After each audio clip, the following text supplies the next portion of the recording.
Good morning, champions. This is Professor Aswin from Government College of Technology. Poisson ratio ஒரு concept பார்க்க போறோம்.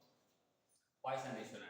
Poisson ratio is defined as minus of lateral strain to the of longitudinal strain. Poisson ratio minus of lateral strain to the longitudinal strain define பண்றாங்க. When a prismatic bar is loaded in tension, as shown in the figure, the axial elongation is accompanied by lateral contraction, normal to the direction of the load. So loading direction tension கொடுத்தா lateral directionல வந்து என்ன நடக்கும்னா compression நடக்கும்னு சொல்றாங்க. ரெண்டுமே accompany ஆகும்ன்றாங்க. So lateral contraction, axial elongation ரெண்டும் ஒரு பக்கம் இழுத்தனா இன்னொரு பக்கம் சுருங்கும் அப்படின்றது நமக்கு தெரிஞ்ச விஷயம் தான். இதுதான் படம் போட்டு காட்டுறாங்க. வேற என்ன அடுத்த point.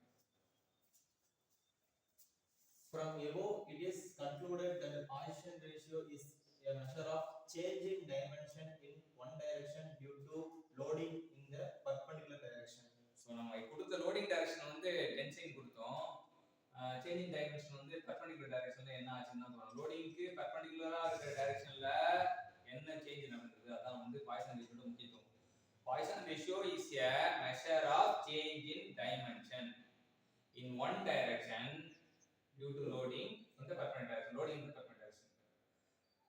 Also, the lateral strain and longitudinal strain are opposite in nature to each other. So lateral strain and longitudinal strain opposite in nature to each other. So Poisson ratio பத்தி நாலு கான்செப்ட் சொன்னாரு. First ஃபார்முலாவா சொன்னாரு.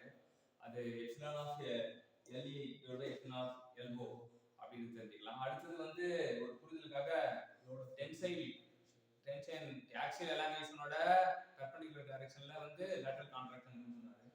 அடுத்து poison ரேஷியோனா ரத்தின சுருக்கமா measure அப்படினாரு.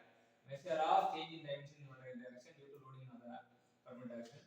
அப்புறம் also the lateral by longitude opposite in nature சொன்னாரு. சோ நம்ம இன்னைக்கு என்னன்னா பாய்சன் ரேஷியோ பத்தி ஒரு நாலு கான்செப்ட் வந்து நமக்கு நறுக்குன்னு சொல்லி தந்தார். ஸ்ரீஜனுக்கு